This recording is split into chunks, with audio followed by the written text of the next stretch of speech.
What's up, everyone, and welcome to the Fantasy Assessment ahead of Week 4 here. I'm your host, Jerry Wilkie, here alongside my co-host, Chu. What's going on, Chu? Just thoroughly enjoying this divisional matchup and between the Cowboys and the Giants, and maybe one of these picks that I made for streamers is paying off. Yeah, we are currently recording here on Thursday during the Giants and Cowboys game. You'll be seeing this on Friday, so we'll know the results by then. We are obviously missing one of our co-hosts. He is out this week. He did leave his notes for what he kind of wanted to talk about.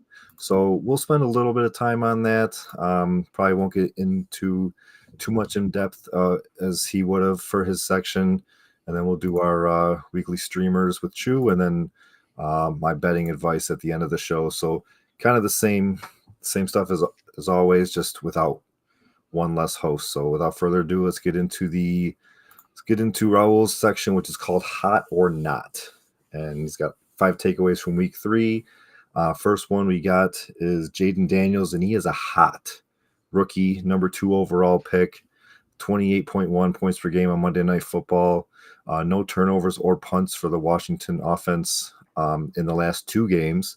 I believe Monday night there was a graphic going around that said that was the first time that there was no punts in the game, I believe, since like 1940 something or something like that. I forgot, but neither team punted. But Jayden Daniels and the Commanders' offense has been looking good. He's got a good arm. He's great playmaking on the run.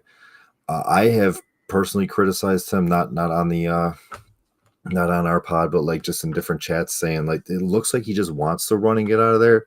But 3 games into his career, seems like he's starting to learn a little bit more and maybe dumping it off here or there and not just trying to just, okay, my first read's not there, let me just take off and then take an unnecessary hit. First, I mean, do you have a lot of Jayden Daniels shares in your dynasties or super flexes, and what are your thoughts on him so far? So I don't have, let's see, dynasty wise, I did not get him anywhere. Not for lack of wanting it, but just in terms of how the boards fell, it didn't work out. In terms of redraft, fortunately, I actually ended up getting him, I think, on 2 of my teams, and he ended up being the, depending on where I get a quarterback in redraft, sometimes I'll wait a little bit and get one kind of towards the latter end and then just add a rookie because, again, we see how he's playing right now, but, even the Jayden Daniels truther probably didn't think that he would be the QB2 at this point, into the season with the rushing upside. And he's proving what he was very good at in college is translating, 1-to-1 over to the NFL. And fortunately, so he's able to do so, as it's mentioned here, turnover free, which even watching his games, I almost forgot that. Like I've watched the games and for some reason it never clicked with me. It's this rushing upside with yardage and with touchdowns, him actually putting together a couple of passing touchdowns as well. And the fact that he hasn't turned the ball over is pretty incredible. Also, just in a contrast to what we saw with Sam Howell last year, airing the ball out in a Jameis Winston style fashion, but just throwing pick after pick. So, pretty incredible stuff that Jayden Daniels is doing, and I think for anyone, certainly in Dynasty, who was able to get him, is pretty fortunate. Yeah, I know he was probably off the boards in Superflex dynasties. Won the rookie draft QB2, obviously after Caleb Williams. So a lot of these top 3 picks either passed on him for Malik Neighbor or for Marvin Harrison, or went out and got Jayden Daniels. Next week or this week coming up, they do have the Cardinals. That could be some fireworks back and forth. Cardinals really don't possess a good defense, so he's, potentially QB1 again in week 4 here. Another quarterback, it's a not so hot. It's your reigning MVP, Patrick Mahomes. He's QB 14 on the season. Highest scoring game this year was 17.4. Last time he hit 20 fantasy points was week 12 of 2023. Offense has remained extremely dink and dunk. So the team is winning. The Chiefs seem like they're just on cruise control. Like they know where they're going to be in January. They know they're probably going to be hosting a playoff game, and that doesn't really help us in the fantasy world. They're just trying to just get through the season. Rashee Rice looks good. Where in the world is Travis Kelce? Which is actually a little sneak into another not coming up. But yeah, where in the world is Travis Kelce? Rashee looks good. It seems like, this is one of the teams that can do it. Sky Moore just kind of fell off the face of the earth. Like, they drafted him in the second round, and the Chiefs being as successful as they are, I guess it really doesn't make a difference. But to people holding on to him in their dynasty rosters and stuff like that, I mean, you could probably just drop him. But what are your thoughts on Mahomes? It's pretty interesting because I feel like ever since Mahomes had, especially since he had secured that deal, kind of, locking him into Kansas City for years to come. I'm sure it'll be renegotiated at some point, but the success he's had on an NFL level and on the fantasy level as well is well documented. But Jane Daniels is a pretty tremendous example, as we were just talking about, of that's the upside. That's the Lamar Jackson. That's the Josh Allen. There's upside of so many other quarterbacks that we're chasing. That I'm not saying Patrick Mahomes cannot get to a QB1 finish, but seeing what they've done thus far, and even in the last year or so, you're comfortable with him being a QB1, a top 10, top 12 finisher by season's end, but seeing him being the finisher as the QB1 by the end of the season, it's not a guarantee. I think when we saw a lot of these speedsters coming over to Kansas City, and Xavier Worthy and Hollywood Brown, obviously the latter being out for the year, we were kind of wondering to say, hey, maybe that's going to, really boost his value. He's still going to be a passer, but you're going to get a lot of yak out of these guys. And hasn't quite become that. Xavier Worthy had a big week 1, but what does this offense look like once everyone's healthy? Once Hollywood Brown's healthy, once Isaiah Pacheco is back. Until then, they do still have some weapons, certainly. But, I think he would still be a dynasty buy. There's the security in knowing that he's tied to a good head coach, tied to a good offense. There's comfort in knowing he's going to be a top half quarterback pretty much no matter what. Yeah, he's one of those guys. If you got him on the roster, you're probably playing him. You're not really looking at between him and, say, Daniel Jones going up against a 32nd ranked pass defense and saying, oh, maybe I should play Daniel Jones. You're probably playing Mahomes, but you're not getting those because he's not he can run. I'm not saying that he can't run. He's just not a big scrambler. He'll go through his progressions and throw it to wherever he can. He'll throw the ball away if he has to. Or left hand throw the ball to somebody if he has to. And so you're not really getting a lot of that rushing upside from him. And he's not putting up 6, 7, 8 rushing touchdowns. So it is tough. But yeah, I mean, he's still a dynasty buy. He's still going to be a Kansas City Chief for the next 8 to 10 years and probably retire there, win a couple more Super Bowls. Malik Neighbors currently going on right now. He's hot. He's wide receiver 1 on the season. He passed the eye test versus the Browns, made sensational work in the end zone, mossed the defender. He's first player in league history with at least 20 catches, 250 receiving yards, and 3 receiving touchdowns. I'm assuming as a rookie. And he's been a volume monster, most targets in the league, but also 50% of airtime yard share. Only wide receiver to do this. And so obviously, I'll ask you this because these are Rahul's notes. He doesn't have this on there. Malik Neighbors or Marvin Harrison Jr. if you were redrafting a dynasty right now? It's weird to say, but I'd say Malik Neighbors. I think going into the dynasty draft, I think a lot of people, for rookie draft for this year, a lot of people were probably tremendously concerned about the quarterback being Daniel Jones. And even if you're encouraged by what you've seen thus far from Daniel Jones in terms of not capping Malik Neighbors' ceiling, even if you do believe that there's still room to grow for him, again, he's only a couple of games into his career, so growth is very much possible. Understand that there could be another quarterback coming in that could be even better than Daniel Jones. Many people believe that's a very likely possibility. Hard to do. Yeah. So if you're seeing what he's doing now, understand what this could look like with a better quarterback. I think a lot of people believe in Brian Daboll in terms of a play caller, what he's able to do, how he's able to, utilize the most talented people on his team. See Saquon Barkley, who is now gone, but to look forward and think what this team could look like with an even better quarterback is incredible. And that's not to slight Daniel Jones. I think he's bounced back pretty tremendously well. And it's not just because of Malik Neighbors. Another player that I think has tremendously helped Malik Neighbors is Wan'Dale Robinson. Yep. he's back. He's healthy. He's able to work underneath and over the middle of the field and let Malik Neighbors do what he does best. Who another versatile guy who can work all over the field. But what Wandale does well is a bit of the shorter throws, being able to get the yak. As we're in the middle of this game, this Thursday night game right now, being able to generate the get the first downs, keep the sticks moving. So, but Malik Neighbors is very clearly the big play threat. And I think at this point in the year, it's Malik Neighbors over Marvin Harrison Jr. for me. Yeah, I would have to agree. I think like Marvin Harrison Jr., he's a sensational talent. He's a lot. I don't even want to say a lot. I think a little bit of his draft capital was because of his name.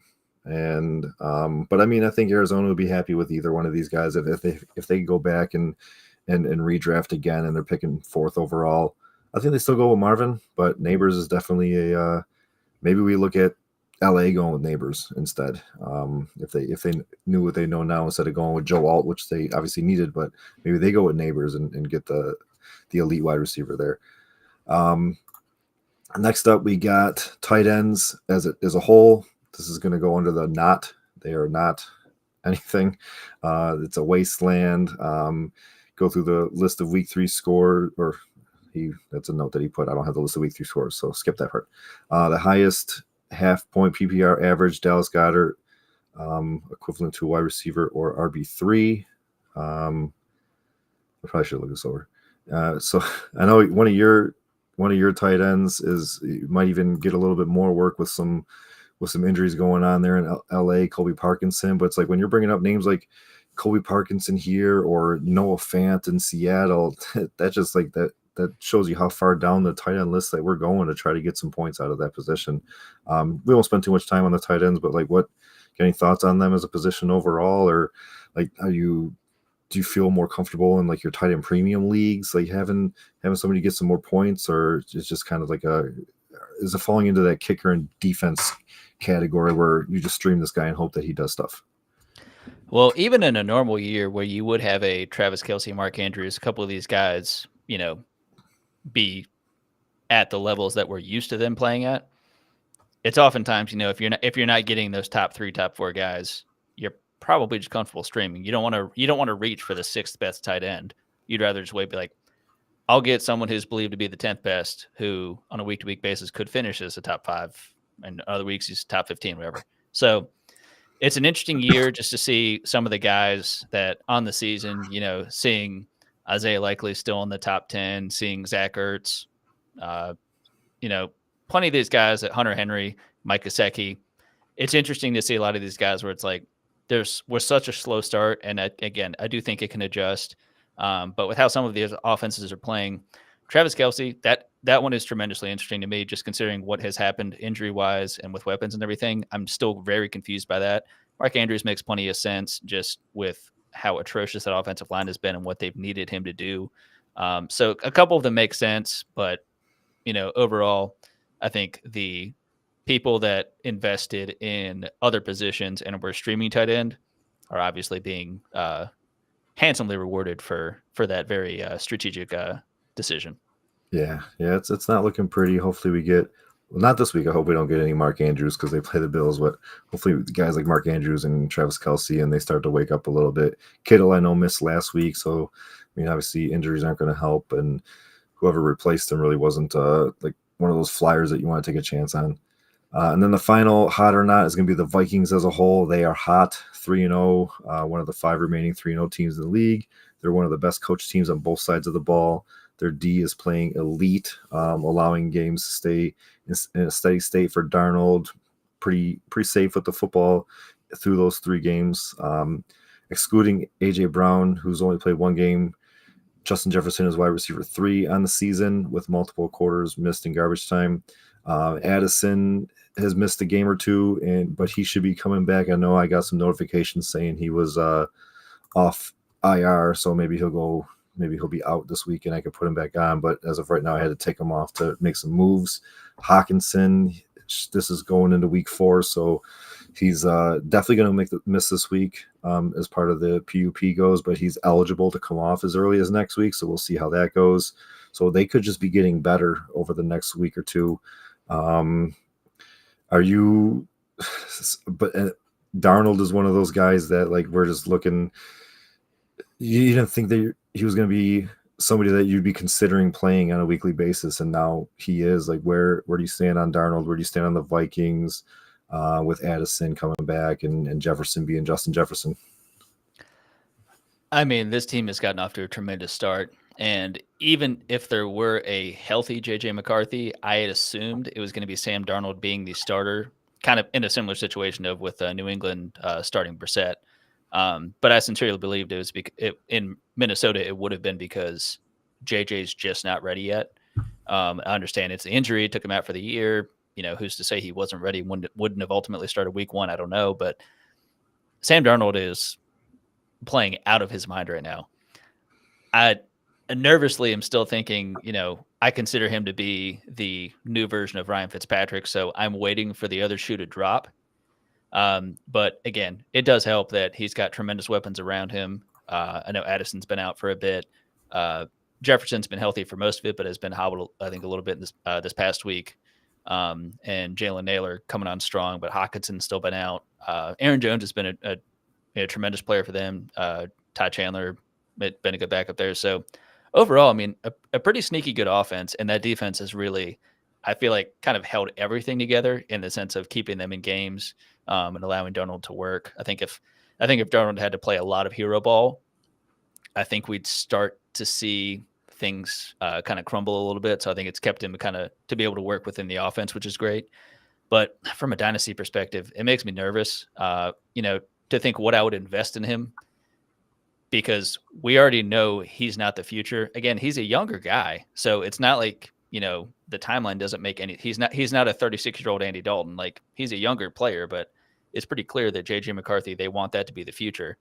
So you're kind of getting a Josh Dobbs-esque, a Joe Flacco-esque, in the sense of like, it's going to be him for this season and what after that. So I'd probably say a second plus, like, a positional player, probably a flex-worthy player. But I'm still nervous to kind of invest in that unless I really, really need it.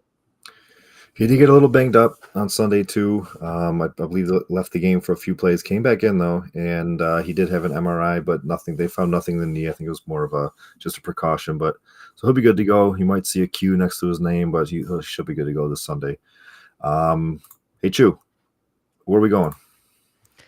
So we are going streaming through the quad to the gymnasium. We're heading into week 4. It's already, we're in it right now. And I will say that when we get to that running back, I promise you, our many, many loyal listeners, I picked this before the game started. But starting with quarterback, so we're looking at someone that Fantasy Pros had ranked outside the top 20. And I've got Deshaun Watson. They had him at QB 25 going to Las Vegas. So obviously, Vegas's home opener did not quite pan out how they thought it was going to after they beat the Ravens on the road. Cough, cough, the Red Rifle, or as I prefer to call them, the Red Rocket. But, one would assume that this would be Vegas's chance to bounce back and to, reclaim a little bit of their dignity at home. And it's a winnable matchup for them. But I feel like with what Vegas has done thus far on defense, and I know they've also have had a number of injuries on that side of the ball, I think they're a bit vulnerable. And at least if you look at their defense thus far, they're bottom in the bottom half of the NFL in yards allowed, total yards allowed, 20-plus yard plays allowed, and just creating turnovers as a whole. I know that Cleveland's offensive line has been hit by injuries, especially in the last week or so. So it's a bit weaker, something that's been a strong point for them for the last couple of years at this point. But regardless of what's been going on with injuries in the O-line, who they've been playing, Watson has been a pretty steady, 12 to 16 point per game kind of guy. And I think when you get to this point in the season, and you get to this point, of course, outside of the top 20 for quarterback, having a floor of the 10 to 12 points is not too bad. And I know Watson is not what he used to be. I think we need to let that go. The Watson that we have now is the Watson we're just going to get. But if you do need a streamer at this point for whatever reason, I think he's a pretty good one. Jerry, would you look at Deshaun Watson against Vegas or Trevor Lawrence against the Texans? I'd probably go with Deshaun Watson. I think the leash is getting shorter and shorter every week that he plays. They have a capable backup on the bench right now. That I don't know why I don't know why we haven't seen him yet, but until he's benched because it's always a risk of him being benched mid game and you get 8 points out of Watson or whatever. But I'm a firm believer in Houston's defense. I know Darnold kind of just gashed him up this past week. And Lawrence did not look good at all against Buffalo. Even he got benched too for Mac Jones. But I think that if there's a week for Watson to have one of those QB1 weeks, I think it's this one versus Vegas. Hopefully it's a good game, and hopefully we saw a little bit of Amari Cooper last week too, so that was nice to see. They could be getting Nick Chubb back soon. He's another one that is eligible after this week to come back, so we got to see where his injury stands and if he starts practicing, but they could be getting him back, which could help out. Just overall, he doesn't catch a lot of passes, so it doesn't help Watson's numbers in that way, but it could help out the offense as a whole. But yeah, I would probably go Watson this week. Yeah, and I think that that discrepancy of those two kind of shows how far Trevor Lawrence has fallen at this point. I know people have made the joke, and I think I've seen it on Twitter in a couple of different ways. People showing what Danny Dimes has done thus far versus Trevor Lawrence, and kind of saying one is a trash quarterback and one is a generational talent. It's a fair point. I've also not a fair point in the sense of, I know they're different quarterbacks, but it's interesting to just see stat lines and wins and losses and just see, we can say that Urban Meyer just, derailed Trevor Lawrence's career, but it's like he's well past that. I believe he's got a good coach. He's got a good group around him. At what point do we put a little bit of blame on Trevor Lawrence and, hope for better, considering that we were like, there's Andrew Luck and then now we have Trevor Lawrence. It's like, no, we have Andrew Luck. Then currently we've got Trevor Lawrence. Yeah. But jumping over to the running back position, this is going to be outside of the top 30. It is none other than Rico Dowdle, the touchdown scorer tonight. He was ranked as the RB 31. When I very first looked at the rankings, I think he was a bit deeper in the later 30s, but climbed a little bit before the game started. They're, of course, playing the Giants. And thus far, I know when we're going into the season, not much investment put into that Dallas backfield. Everyone joked that, going into the free agency, that high-end guy or one of those top 10 guys is going to go to Dallas. No, it's just Royce Freeman. All right, we're going to the draft. It's going to be, one of these guys, Jonathan Brooks, a little further, Blake Corum, a little further. It just didn't really pan out the way I think anyone thought it was going to be. It's just going to be a Ezekiel Elliott swan song going there. And Rico Dowdle, he's been pretty steady thus far. He's got the just under 50% snap share pretty steadily throughout the first couple of games.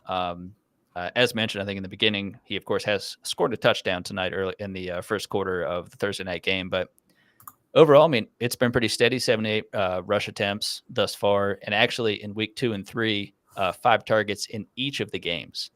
So I think a lot of people have been waiting to see him earn more of the role, not a bell cow type of situation. That's not really how that backfield is designed, and the offense is pretty pass heavy. But that does favor Dowdle a bit, as he is a bit of a do-it-all guy, a bit above average at a couple of different things. So I myself love the Dallas and New York rivalry, even if it's not maybe quite what it used to be in the Strahan type days. But anything's possible when it comes to rivalries, in my opinion, division rivalries. And Rico Dowdle is clearly not supplanting Zeke Elliott, but I think is gaining more of a foothold in that backfield. And I think is going to be a pretty through the rest of the season. I think have a better chance at scoring more fantasy points than Zeke, than Deuce Vaughn, than the fullback that I don't remember his name right now. But caught a pass. That's right, he did. And at first down, if I remember correctly. So who would you rather have? I know hindsight's 20/20 because he's already scored a touchdown, but Rico Dowdle or we've got Tyjae Spears, and he's going up against the Dolphins. It's Rico Dowdle. Tyjae, he hasn't really gotten too much looks yet. I mean, there's still Tennessee still believers in Tony Pollard over there for some reason. Now, as far as dynasty goes, because this is a streamer section, so for specifically week 4, and unless you're in a best ball, it is kind of too late once you're going to be seeing this. But so if you're choosing between the two, then either you chose Rico already or you have to go with Spears. But I think as far as dynasty goes, I would lean towards Spears. I think that overall, I think he's going to end up being the guy once Tennessee realizes that he's the better guy. It's not happening yet, but yeah, as far as like for this week or for the next couple weeks, for the immediate future, I would go with Dowdle. Yeah, this is one where I know when we get into the season itself, I know that dynasty kind of collectively can get that tunnel vision of like, well, I'm in the season right now, so like me thinking long term is like thinking to week 17 or thinking to the playoffs of 16, 17. So it's interesting to just kind of consider what is kind of going on with that. But jumping over to the wide receiver.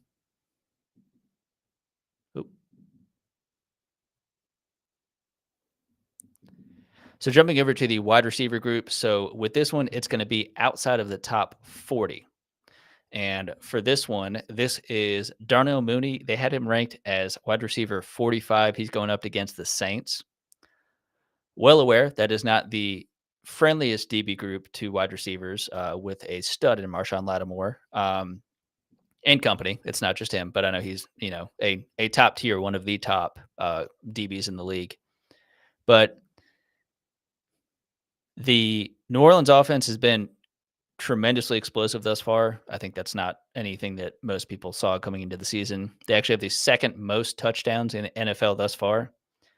And the Atlanta defense is one that I thought was going to be a bit better. I'd have to double check. They're doing better than they were last year thus far. But overall, I do expect this to be a bit of a shootout.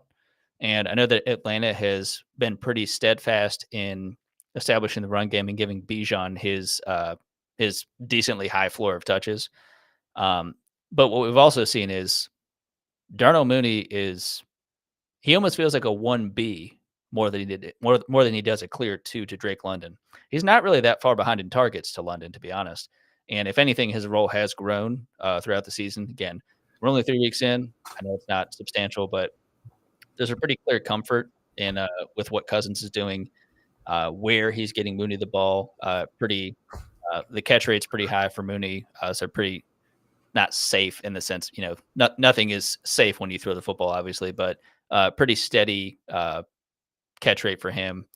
And again, it is Marshawn Lattimore, so I tend to believe that Marshawn Lattimore would be more on Drake London. I understand it just depends on the scheme and what they're doing that day, but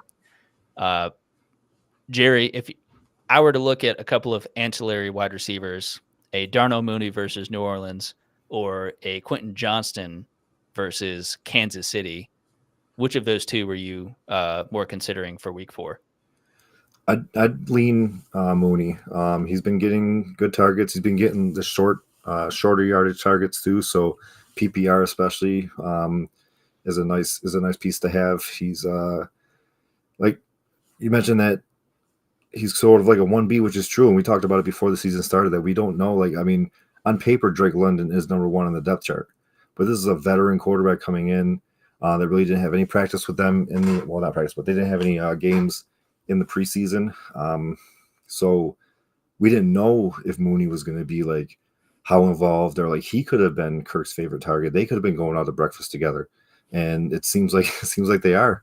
Maybe not as much as Kupp and Stafford are, but they're definitely getting toaster strudels or something because they're working together.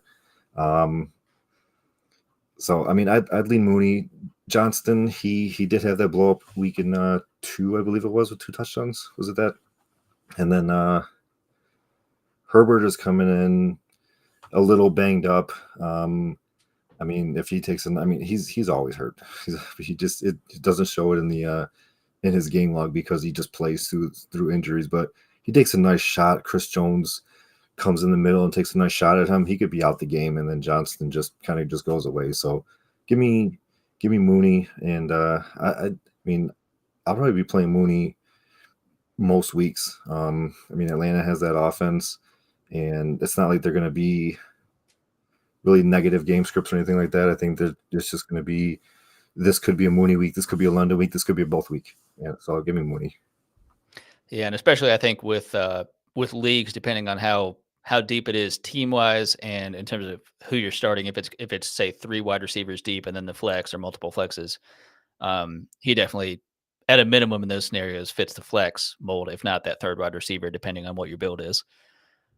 Jumping over to the tight ends, this is the last of the 4 streamers. So this is outside of the top 20. And call me a homer, but it worked out last week when Andy Dalton blew our socks off. And I don't think that this is going to happen this week with this player, but it could be good. Tommy Tremble, he is the tight end for the Carolina Panthers, and he is the tight end 37, according to Fantasy Pros, coming into week 4. Nearly doubled his snap share going from week 2 to week 3, jumping up to about 86, 87% in week 3. He is a bit touchdown dependent, but also when you get to outside of the top 20 for tight end rankings heading into the week, who isn't? And it's an okay matchup when it comes to the tight end position, specifically going against Cincinnati. So I'm not picking it, oftentimes I'm going to look at someone who is going to get the clear red zone targets, or who is going up against just another defense that is putrid in fantasy against the tight end. The Bengals are not necessarily one of those teams, but there was the injury to Adam Thielen. Andy Dalton is securely, I would say, the quarterback for, dare I say, ever. I know he's 36, but I mean, just let him be the quarterback forever at this point. I trust him to deliver it to his targets, and over the last 2 weeks, I think each of the last 2 weeks, Tremble has 4 targets, or maybe it's 3 and then 4 in this past week. So I don't believe enough in Jonathan Mingo.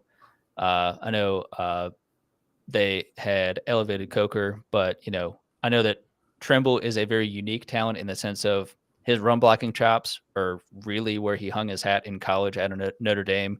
But he is a tremendous athlete. And what the previous head coaching regime had utilized him for is actually in the red zone, giving him some handoffs, and actually it scored touchdowns that way. So not saying that's going to carry over to Dave Canalis's, playing style, that sort of thing. But at this point, I'm chasing touchdowns, and I'm living on a prayer at this point. It's week 4. It's tight ends outside the top 20. So give me Tommy Tremble going against the Bengals. And Jerry, what do you think? Is it Tommy Tremble against the Bengals, or is it the technically tight end 1 for the Saints, Foster Moreau, going up against the Atlanta Falcons? Some tough decisions here. I'd probably lean Tremble. It's we're in week 4. Nobody's on bye. A couple injuries here and there. You shouldn't be stooping down this low for grabbing a streamer tight end, but if you had to, I think Tremble's the guy. I believe Ian Thomas is available to come off IR after this week, so he's a guy to definitely take a look at. I had a list. I don't know what I did with my list, but I had a list of guys that were on PUP or IR from the beginning of the year. So like after this week, come Monday, they are eligible to come off. So definitely should be looking around your streamers for those, or your free agency for those. And if you could hold off for hold the people off for like another minute while I go find that list. And then, because we have time, we're running a little early now. I could actually go over that list, but I don't want to have some dead space. So why don't you talk more about Tommy Tremble?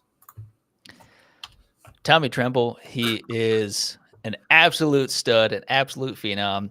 I will say the pretty interesting thing about how the Panthers have utilized the tight end, obviously since Greg Olsen has left the team, they've been long looking for that dependable tight end. It's interesting because they do have the rookie Jatavian Sanders. I assumed he was going to be better utilized or more utilized. Has not quite been the case. I don't know if it's an issue with, you do have Andy Dalton, and there's maybe a bit more of a connection there with Tommy Tremble. And as was mentioned, Ian Thomas is not back yet. He would be the longest tenured tight end in Carolina to this point. But what I really want is for Jerry to go ahead and go do that list. So go ahead and hit me with it. All right. So I went through and found a few important guys that are eligible to return after this week. So now that we're into like your main waivers have already processed, everybody outside of Dallas Cowboys and New York Giants should be free on your waiver wire right now. So you shouldn't have to spend any fab unless you got daily waivers. You shouldn't have to spend any fab. You should just be able to just go through your list and see if any of these guys are available. And if they are, and you could even like just grab them and then stash them on IR. So it doesn't even waste a roster spot if you have an open IR spot. So take a look. I mean, in some deeper dynasties, they might not be available, but some shorter bench redrafts or stuff like that, you might be able to find these guys. But you got Clyde Edwards-Helaire, who was out for personal reasons, I believe it was, and we all know that Pacheco is going to be out a few more weeks. They look decent running the ball on Sunday night against Atlanta, but I mean, Clyde, he knows the offense. He can catch the ball out of the backfield. They kept him around, so I mean, they could have easily cut him, opened up that roster spot. They didn't, so he's still on the team. He's still with the Chiefs, so he's a guy I would look at. Kendre Miller, unfortunately, it's not this week that he's available because it seems like Kamara's a little banged up too. He was on the injury report, I believe it was yesterday or today. He'll probably end up playing, but it would be nice to have that Kendre Miller in the backfield. So he might be available. He hasn't really been off to a hot start in his career, so he could be far down on that RB list. But he's definitely somebody that could come back next week. Ricky Pearsall, the rookie wide receiver for the Giants. Dynasty leagues, he's probably not available. Could be stashed on taxis right now. But redraft, he could be there with Ayuk being banged up a little bit, with Kittle being banged up a little bit, with Debo being banged up a little bit. He's definitely a guy that if he's there, I would grab him and stash him. Could come back. Ian Thomas, we just talked about. DJ Chark, he could come in and you don't like him. He could come in and get some targets from Justin Herbert, signed to LA this offseason. They got Ladd McConkey. They got Joshua Palmer, who's also a little bit banged up. But so DJ Chark could come in there and get some targets from their $50 million quarterback that hopefully he could continue to play in the games. Jonathan Brooks, that's a big one. Carolina running back, rookie running back. He was a number one running back taken in the draft, this past draft. I got him in like probably 10 leagues, so you're not going to find him in any leagues that I'm in. But he's definitely a guy that he could. Chuba's looked good the past couple of weeks. He looked good last week, and he's been getting his share. But so he's going to make it hard for Brooks to come in and take his job. But I think by the end of the year, it does happen. Kendrick Bourne, he was on PUP with New England. They really don't have any weapons there outside of Hunter Henry or Ramondre Stevenson. Well, they got weapons, they got rookies, but Kendrick Bourne, you could come in and maybe help out the quarterback situation a little bit. Keaton Mitchell with the Baltimore Ravens. Nobody's overtaking Derrick Henry, but Derrick Henry goes down, then there's some opportunities right there. And I put this one in there because this is for the following week. Audric Estime, running back from Denver. He was put on IR after week 1, so his 4 weeks would take him to be on week 5. So if he's there, you get him cheap, and because Javonte looks okay, but that Denver backfield, it's not like, I mean, anybody could go in there and end up taking the job and be in the hot hand. So I think Estime he'll probably give you a couple of those weeks. You got any thoughts on any of those guys? No, love the list. I think it's tremendously important, especially now that they've, we now can see, with a couple of them, IR does not mean the end of the season. IR can now mean 4 weeks. So to consider a lot of these guys that, especially in seasonal leagues, I think people just kind of forget about, unfortunately. But fortunately for the people that are hawkish and are looking for these sorts of guys, I mean, CEH, he had tremendous opportunity in Kansas City. He does not own a pet crocodile like his cohort Carson Steele, but still pretty cool guy. Ricky Pearsall is someone who super high on coming out of college, and I think he landed in a pretty tremendous situation. I know Brandon Ayuk is still kind of getting his sea legs under him, or whatever the hell is going on with that. As Juwan Jennings has an out of body too heavy from all the money he got. 100%. I have a similar problem, although I don't, because I don't have that. But yeah, very excited to see him in that San Fran offense. Estime, I don't know if he's going to supplant Javonte Williams, but I do think, in the growth of Bo Nix, I think Javonte does a very good thing in being a good do-it-all back, very good in pass pro. So I think he's good for that system, but Estime, I would love to see him get some run. The biggest one on here, in my opinion, not in terms of impact, but Kendrick Bourne, I think, is going to have, he had a tremendous season last year. I know it was cut short, but I think he could be a very good big play guy for whether it's Brissett, whether it's May. I know the offensive line is atrocious in New England, but I think Bourne could be a pretty exciting boom or bust guy that people have honestly entirely forgotten about because it's also the team that he plays on. But at this point, I want to know, can you bet on it, Jerry? I can bet on it. So I don't have my full season record right now, but last week we were 3-3. But again, we hit an anytime touchdown. So even though we went 50%, we are up on the week because the anytime touchdown was for plus money. We Chargers money line that just whiffed on the Steelers, just took them to town. And even worse taking to town was Minnesota taking the Texans to town. I had Texans minus 3.5. That didn't work out. Seahawks minus 4.5. Yep, that was over Miami. They covered that by 20. Well, they didn't cover it by 23 points. They won by 23 points, I believe it was. The Keon Coleman anytime touchdown, which is pretty cool. Not to brag, but I'm going to brag. Going into Monday night, I'm in a couple group chats. I said that either Keenan Coleman or Dalton Kincaid were both scoring, or I said either or were scoring. They both scored. I put a live bet in on Keenan Coleman to get a second, but I had my finger hovered over Ray Davis for plus 800. I didn't click it. He ended up scoring, though. Missed out on a little bit there. But that Keon and Dalton Kincaid, definitely happy about that. Godwin over 60.5 yards. It didn't happen. It was close, though. I mean, I didn't get to watch that game. Denver did own that game, though. They beat the Bucks. Godwin was the better receiver between him and Mike Evans, so hopefully he didn't go Mike Evans. But if he did, you would have missed anyways. And then Kyle Pitts in the Sunday night game, over 39.5 yards. He hit that in one play. I also had him for an anytime touchdown. I believe I mentioned it on last week's episode. You could sprinkle the touchdown too. That didn't happen. He was a couple yards away from that happening on the big play that he hit the 39.5. And he was also a play in the end zone from happening where that non-pass interference call happened, but we're not going to talk about that. So for this week, we went 3-3, plus money again, because that Keon Coleman touchdown, I believe it was plus 195 or something too. So nice little chunk there. This week, my 3 spreads or money lines. I got the Colts money line going up against the Steelers. They're at home. Steelers, they're still having trouble scoring some touchdowns. The Colts, they're up and down. They just beat the Bears last week, but their defense is coming together. The offense is. It seems like Anthony Richardson is hitting a 40-plus yard bomb each game. His efficiency isn't there. He's at just under 50% completion percentage. But they got to get Jonathan Taylor going. I think it's going to be a lower scoring game. Might trade some field goals here and there.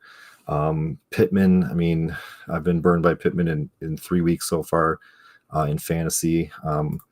But I think that Colts being at home, the Steelers, they're not going to be, it's not going to be a shootout. I think it's basically going to be like the first team to 20 points ends up winning, 17 to 20 points ends up winning this game. With that said, I mean, I do like the under too, but getting the Colts for plus money, plus 105, basically a double up. I definitely feel that. What do you feel about that game? Yeah. It's weird to say a team that's 3-0. It's not a fraudulent 3-0. Again, they've done some pretty good things to get to that point.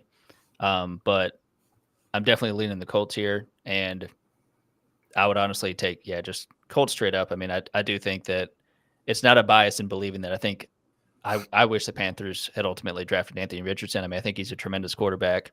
I know he's incredibly young. I know that, he's still kind of sorting a lot of things out. I think we got maybe a little spoiled by the little preview we got in his rookie season. Then he was out. All we were just waiting for was him to recreate that magic he did for the first couple of games. But he's still figuring things out. Obviously, Michael Pittman has gotten off to a slow start, a confusing slow start considering that he's Michael Pittman and Alec Pierce is Alec Pierce, all due respect.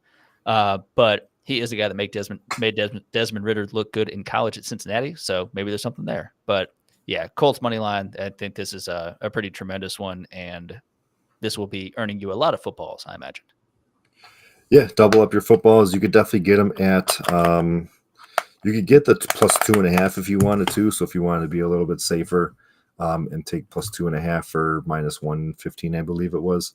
But I'm liking the money line at home. Colts to give the Steelers their first loss of the season. The next one that I got is the Texans are also at home. Going back to the Texans, minus 6.5. I'm not going to alt spread it this time like I did last week, which it wouldn't matter anyways. But Texans minus 6.5, so win by a touchdown up against the Jags. Jags are also looking for their first win. Texans coming off that loss against the Vikings. Because there's been a lot of like fraud talk back and forth between number one, the Texans being frauds, or number two, the Vikings being frauds. I don't think either of those teams are frauds. I think it was just a bad game for the Texans. I think they tried to force the ball to Diggs like too much, kind of a revenge game for him. I think that, they showed that they were definitely missing Mixon a little bit, but I think Cam Akers gets a little bit more because they might be without him again this week. I think Cam Akers gets a little bit more in the run game as opposed to just catching that touchdown out of the backfield that he did last week. And Nico is a little hurt. Tank Dell, I believe, is going to be out. Neither of them are listed out right now. And the line might move if Nico ends up being out too, which would hurt. But I think we talked about this in the offseason too. Like the Texans, they don't have another Nico Collins on the team. But they got guys that if they're missing one or two receivers, they have one or two receivers in their depth to be able to come in and step right in that have played meaningful games in the NFL. They got Robert Woods still. Mechie hasn't played really much yet at all, but I don't really think that he's going to be the next guy up. But the Texans, it's a divisional game, which is that's really the risky part here because those games could be close. Jaguars just got spanked on Monday night, but I think that the Texans, they bounce back. Stroud has a QB1 type performance, and that minus 6.5, just a regular spread, is minus 108, so it's slightly favored in Jacksonville's direction. I think it's minus 112 for plus 6.5, but give me the touchdown, and hopefully they just destroy them. I know to this point, neither team has been great against the spread. I know the Jags 1-2 against the spread, and the Texans have not yet covered the spread thus far. But I do think that this is an interesting matchup where, the Jaguars are reeling at this point. I don't know what to make of it. It's not. I don't think it's just a Trevor Lawrence problem, but the offense just it's baffling to me with how everything has been going. Finally, they actually did get Christian Kirk going a bit with targets, but again, still a team that is 0-3. And I do think that the Texans can change their fortunes and be, after week 4, 1-3 against the spread. A very capable team. Again, Nico Collins is very important part of this team, but they do have pretty solid depth. As you mentioned, I'm assuming Robert Woods would be the next man up at that position, at that wide receiver position specifically. Maybe Xavier Hutchinson, possibly. Yeah, I know you said Mechie. I think Steven Sims is in there, probably be a slot guy. But Dalton Schultz, again, I understand he's a tight end, but in terms of just spreading targets out, like there's a number of people there, and even without Mixon, they do have an embarrassment of riches of talented position players there. So I think they'll be set to win for a touchdown plus. All right, and then the last game, I think it's the riskiest of the three. But I like that the way that they've been playing. They almost pulled it out Monday night against or Sunday night against the Chiefs. And it's the Falcons minus 2.5 against the Saints. Another division game. I like it because it's within a field goal. So I think it could come down to a field goal, like a 23-20 game or 24-21 game, something like that. If it was 3.5, I'd probably lean towards the Saints. But 2.5 is a nice number because you could get that touchdown. You could just get that field goal win. Hopefully it's not just a 1-point win. That's minus 110 for that. Like I said, I like the way that the Falcons are coming together. They really haven't suffered too many big injuries. A couple O-line went down, but they don't seem like they're missing a beat with the O-line. Bijan didn't have like the greatest game on Sunday night, so I think that he bounces back. And just overall, I think it's think it'll be a good game. That nice little Falcons Saints division rivalry. Falcons looking to even up their series at 2-2. Saints are looking to take another win in their divisional lead at 3-1. But very important game. I think this whole division is going to come down to games like this, where it's going to be a 1 or 2 game win to win the division. So this is important for both teams. But give me the Falcons at home. This is an interesting one. I know that NFC South division is every year is a bit of a conundrum. Just the lack of, multi-year repeat winners of the division has been pretty interesting. I know that the Saints certainly cannot keep up their hot start that they had certainly in the first 2 weeks, but I was pretty interested to see the Falcons being favored here. I do think the Saints are going to pull it out and win outright. But I do think I do think it probably would just flip in the other way and the Saints maybe possibly winning by a field goal. So I do think it's a close one. I do have the Saints here.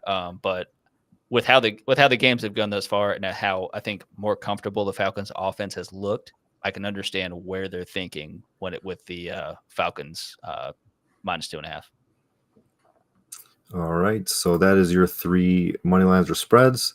The 3 player props that I got here. Of course, we got to go with another anytime touchdown. Hit 2 of the last 2. I forgot who I had money for week 1. I don't remember. But for this week, I'm going to go with Chase Brown up against the Carolina Panthers.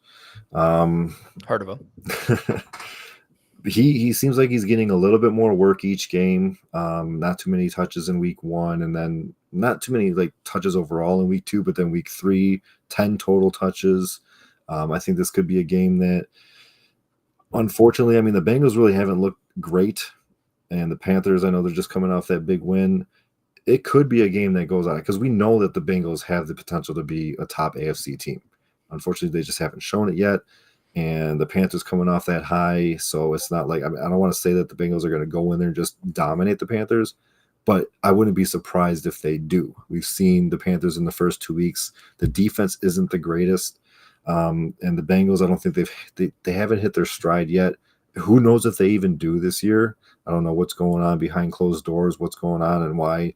But Burrow's coming off a good game, but just overall, what's going on in Cincinnati? But I think that this is one of those games where it could be a get-right game for them. Obviously, you got Dalton on the other side coming in and revenge game against the Bengals. But I think that we'll start seeing a little bit more of an even split between the running backs. Zach Moss seems to be the guy that's in charge over there, but like I said, slowly going into Chase Brown's direction. He hasn't seen 15 touches yet this year. His max was 10, and that was just last week. But I think that if it does get out of hand, that's kind of what I'm banking on, that if it gets out of hand, maybe Brown gets a second half touchdown, third quarter, and then they start putting the starters on the bench or something like that. But do you like the Brown anytime touchdown? Or would you, if you don't go with Brown, would you go with anybody else from this game for an anytime? Tommy Tremble. That would be nuts. I would love to see the number on that. The Brown one makes sense. Certainly, plus 170. I can understand why it is at that point.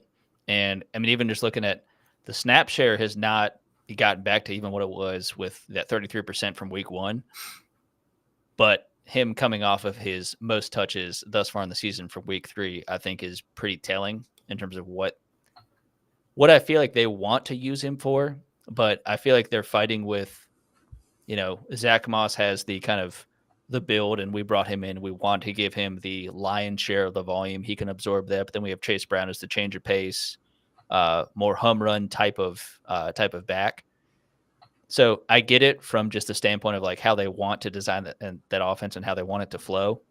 But I don't know what Carolina offense we're going to see in week 4. I think it'll be a watered down version of week 3. But I think Canales is now finally excited that he has a quarterback that can actually operate the way he wants it to, and he can open up the playbook a bit. So hopefully, if that is the case, then you do get to see a couple more Chase Brown touches, and you do actually have the chance of. I do think that touchdown is possible, and I could very well see it being like a 20+ yard home run type of play, not probably usage in the red zone, but it's tremendously possible. And at that plus 170, that's that's the kind of one that you want to put money on, and you can play out that scenario where it's very possible to happen.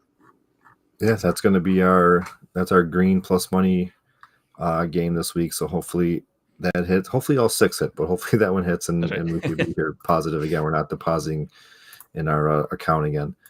Our next one we got is Jacoby Brissett under 157.5 passing yards. I found it interesting that attempts wasn't even an option. I'm surprised that even passing yards was even an option, because I think we're starting to get to the point to where, the Patriots, they had a rough game last week, and we saw Jacoby go to the bench and Drake May come in towards the end of the game. But I think we're going to start seeing that a little bit more. This week is a tough week against San Francisco. I don't have his numbers in front of me. I'm not sure if he's even hit 157 yards in a game yet this year. Nope. Yeah, exactly. So, but I'm basically banking on. I'm just going all in. I'm basically banking on him getting benched, and I think that I think it's going to happen earlier than. I think it's going to happen earlier this week than it did last week. And if that happens and they don't void your bet, it cashes. Because I would easily do attempts. I would do attempts too. I didn't look if they had completions on there, which I don't believe they would, because they don't have attempts on there. But I would do attempts, I would do completions, and I would do yards all under if you can. This one specifically, I'm pointing out 157.5 yards. That's passing yards only, and definitely I'm feeling it. I'm thinking. I think we see a little bit more Drake May action this week. Yeah, I mean, I think what you saw against the Jets, that was actually his fewest pass attempts thus far, with 18. And it was kind of just how the game flow was going. I think a lot of people, I know I specifically had a Ramondre Stevenson prop that didn't quite hit, one because of game script, and two because he dislocated his finger or whatever happened. But I'm not bitter about it, and I won't talk about it anymore. But it's been pretty limiting in terms of just his attempts, his yardage. Again, his highest yardage was 149 yards in week 2. The other two, it was 121 in week 1 and 98 in week 3. He's not exactly going against a weak defense in week 4 against San Fran. And the Patriots offensive line is not getting any better. That's for sure. So definitely a bit of concern that he's going to have any chance to really push the ball down the field, one with the pass catchers he has, and two with the limited time he's going to be able to do it with. He's going to be running for his life out there. Bosa is going to have a day. I just picked up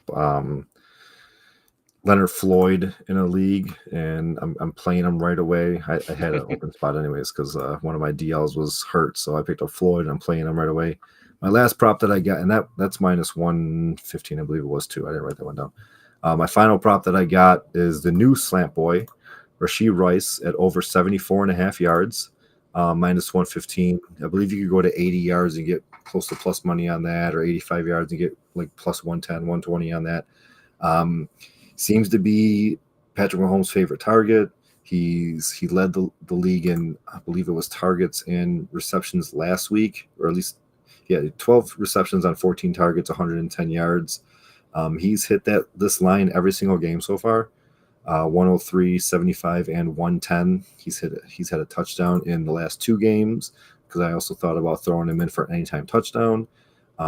He just catches the ball from all over. They try to get him in short and try to create space with him that way, or they just get him over the middle. He's been called slant boy, not by just me, but he's been called slant boy by other people, and I kind of just took on the name. So I didn't even make that up. So other people are seeing that he's just hitting the slants and getting the ball from Patrick Mahomes. He's the most reliable target that they got outside of Travis Kelce, but Kelce isn't getting all the targets. And it's against so here the risky part of this is the Chargers defense is pretty good. They got solid DBs. They could get to the quarterback. I know they're a little banged up on the offensive side of the ball, but the defense, especially under Harbaugh, that's their bread and butter. It's a good, they want to just be able to run the ball, and they want to have good defense. And so far the defense, they've been good. They're bottom, or they're top 5 in points allowed as in they're not allowing too many points. I don't think they're number one. I think that was Minnesota. They might be 2 or 3 as far as points go, and they're just so like they're gonna have